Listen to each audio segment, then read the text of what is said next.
समता सैनिक दल के समस्त पदाधिकारी, पंडाल में उपस्थित विभिन्न प्रदेशों से आए कमांडर्स, उनकी टीम्स और इस मिशन के छोटे बड़े सभी कार्यकर्ताओं को अभिवादन करता हूँ। समय ऐसा है कि बड़ा हिस्सा तो खाने पीने में लगा है और एक हिस्सा हमारे बीच में है, लेकिन ऐसी कोई बात नहीं है। आवाज़ भी दूर तक जाएगी और देर तक रहेगी। कुछ बातें आपके साथ साझा करना मुझे आवश्यक लग रहा है।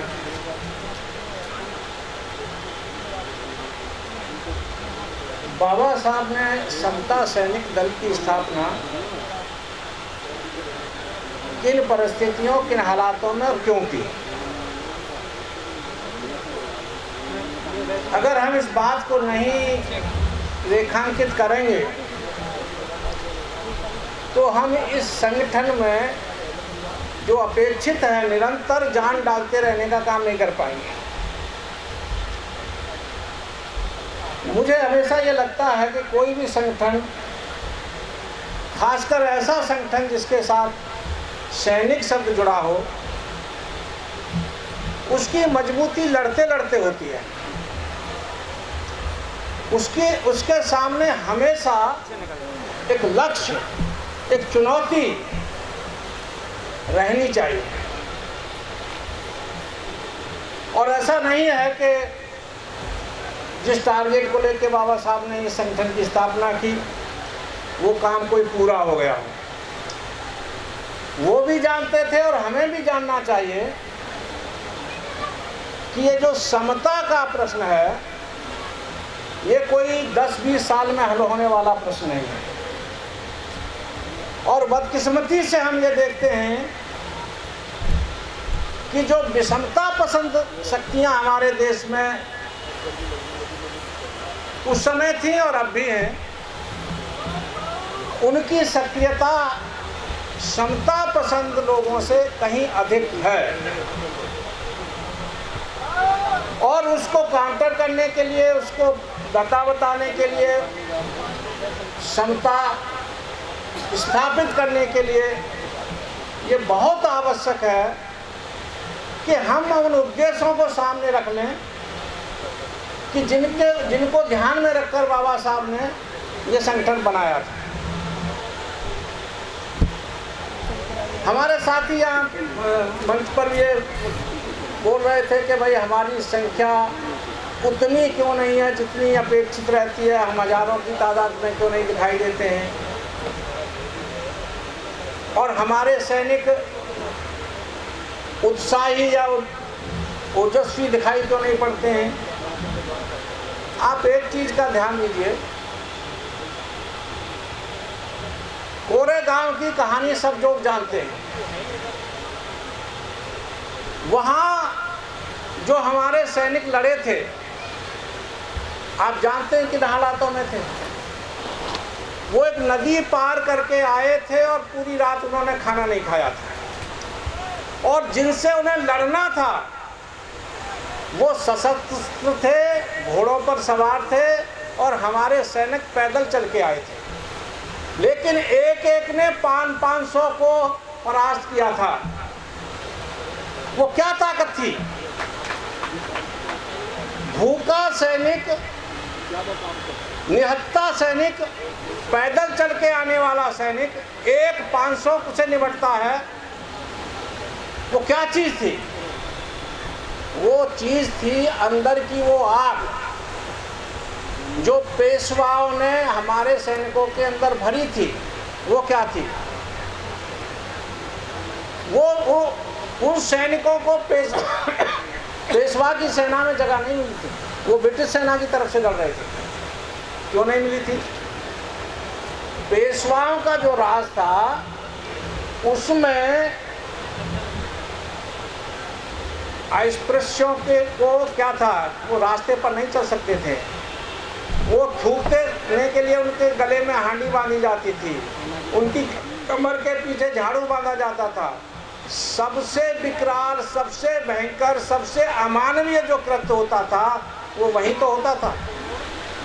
और इस सारे कृत्य का एहसास उस सैनिक के अंदर था जो एक एक बार 500 से लड़ा। तो ये आप भूल जाइए कि हमारे सैनिक गरीबों के घरों से आते हैं, कमज़ोर वर्गों से संबंध है हमारा, तो हमारा जज्बा भी कोई कमज़ोर है या हम लड़ाके नहीं हैं। प्रश्न ये है कि हमें ये एहसास होना चाहिए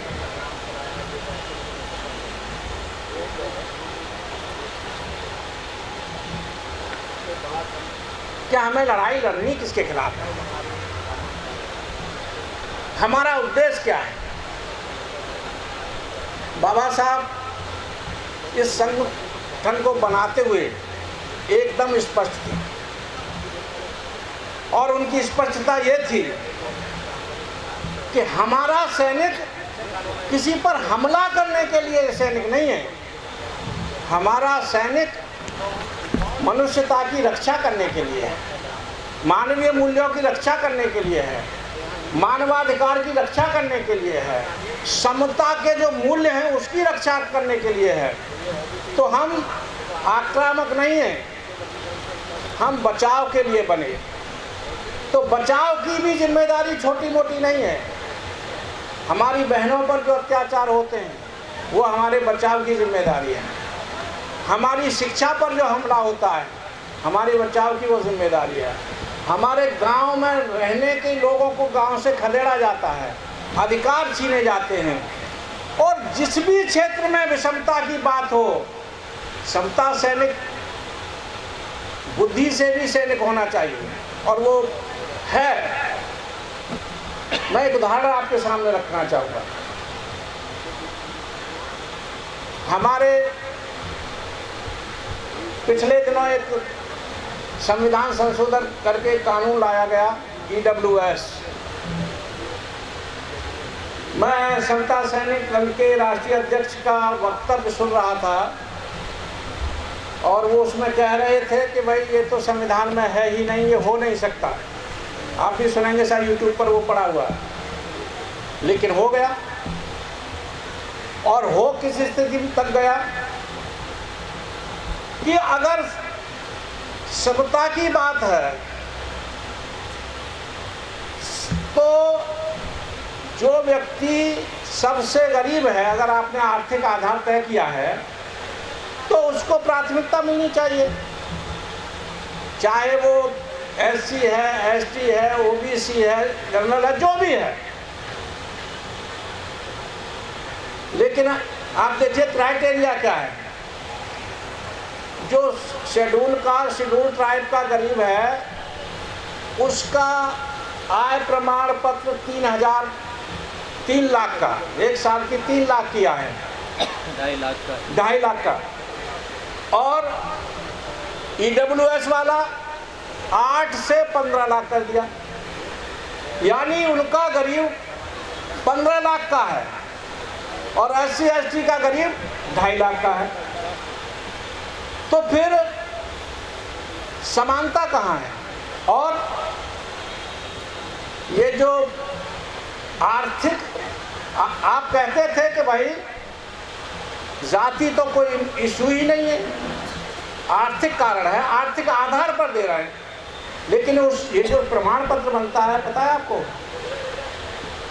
उसमें साफ लिखा होता है कि इस प्रमाण पत्र को कोई SC ST और OBC हासिल नहीं कर सकता।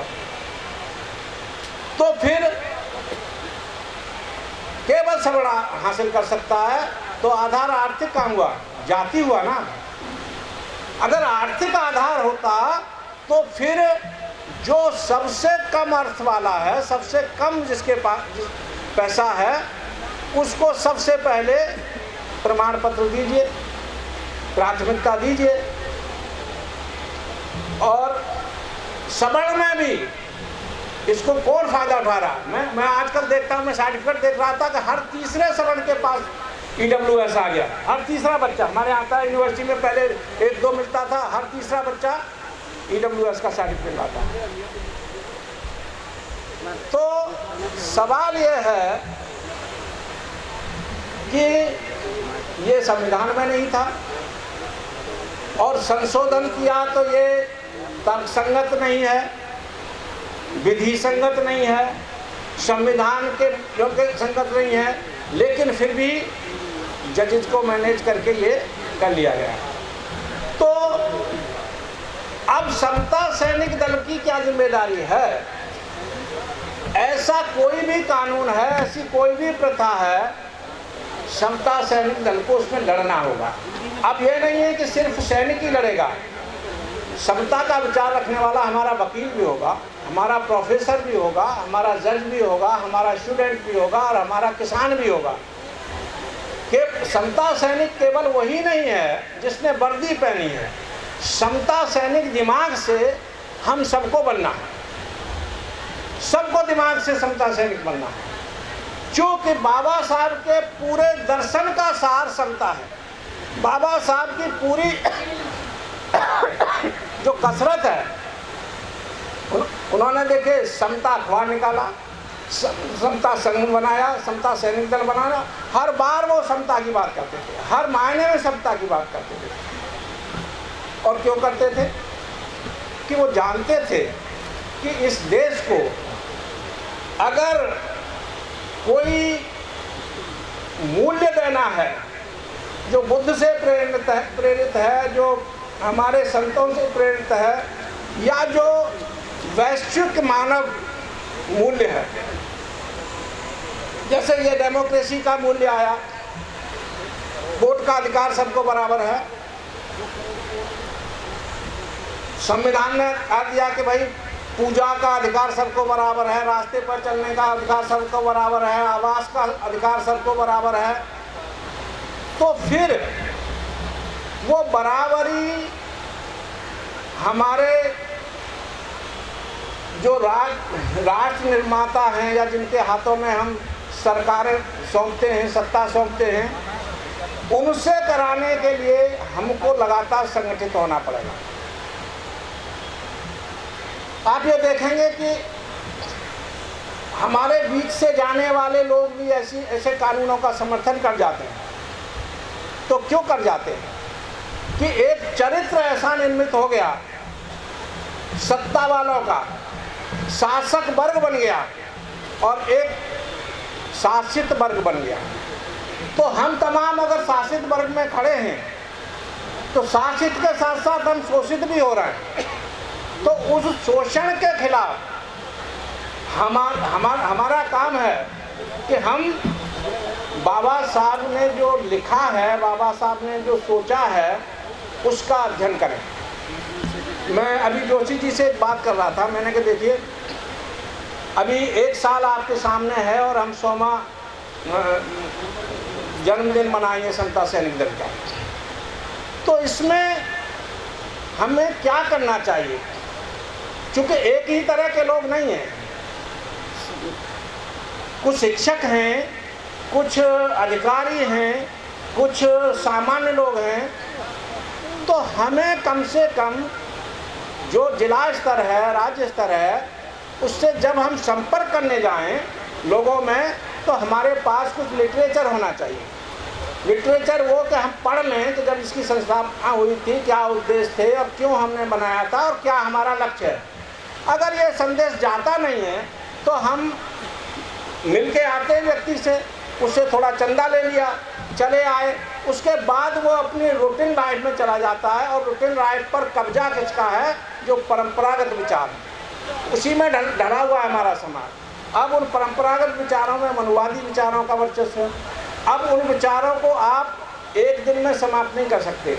उसके लिए आपको उनकी तरह तरह की पुस्तकें आ रही हैं, तरह तरह का लेखन हो रहा है, उसका जवाब आप विचार का विचार से ही दे सकते हैं। तो जब भी जाएं हम अपना लिटरेचर लेके जाएं और उसके लिए उसी से हम चंदा लें। मैंने ये अनुभव किया अपने जीवन में कि किताब लिखकर किसी को मुफ्त में पकड़ाई तो उसने नहीं पढ़ी, उसने उसे रख दिया, और किताब का मूल्य अगर उससे ले लिया तो उसने उसे संभाल के रखा। क्योंकि मूल्य की बात बहुत महत्वपूर्ण है। बाबा साहब जब जब बाबा साहब ने स्लेवरी पर और इस पर अनटचेबिलिटी पर जब बाबा साहब बोलते हैं, समता की बात करते हैं, उनकी एक किताब है जो 1948 में यहीं दिल्ली से छपी थी, अनटचेबल। उस किताब का एक मैं उदाहरण आपके सामने दूंगा। उन्होंने कहा कि जो अस्पृश्यता है वो दासता से ज़्यादा भयंकर है, ज़्यादा अमानवीय है, जिसे हम स्लेवरी कहते हैं, जो अफ्रीका अमेरिका में बाजार में रखकर दासों को बेचा जाता था, काले लोगों को बेचा जाता था। तो उन्होंने कहा कि ये उससे ज़्यादा भयंकर है। और क्यों है? बरसात हो रही है आसपास कहीं? बरसात हो रही है? बरसात आ रही है, नहीं आएगी तो खेलेंगे, लेकिन आ रही है तो खैर मैं बहुत ज़्यादा समय नहीं होगा। तो बाबा साहब ने कहा कि ये इसलिए ज़्यादा अमानवीय है कि दास जो है वो खरीदा जाता था। आप सब जानते हैं कि किसी चीज़ को खरीद के लाते हैं तो आप उसकी हिफाजत करते हैं।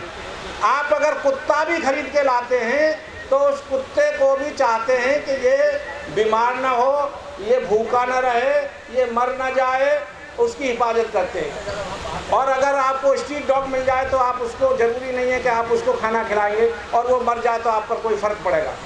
तो इसी तरह से बाबा साहब कहते हैं कि ये जो गुलाम था उसकी हिफाजत होती थी क्योंकि वो ख़रीदा जाता था, और ये अछूत था, ये चूँकि मुफ्त में मिलता था, तो ये मर जाए, बीमार हो, इसकी किसी को परवाह नहीं। तो इसलिए अस्पृश्यता जो है वो ज़्यादा मानवीय है, और इसे समाप्त करना उतना ही ज़रूरी है जितना ज़रूरी भारत को आज़ादी दिलाना है। इसीलिए वो तिलक से कहते थे कि आप कहते हैं स्वराज मेरा जन्मसिद्ध अधिकार है, और मैं कहता हूँ अस्पृश्यता मिटाना मेरा जन्मसिद्ध अधिकार है।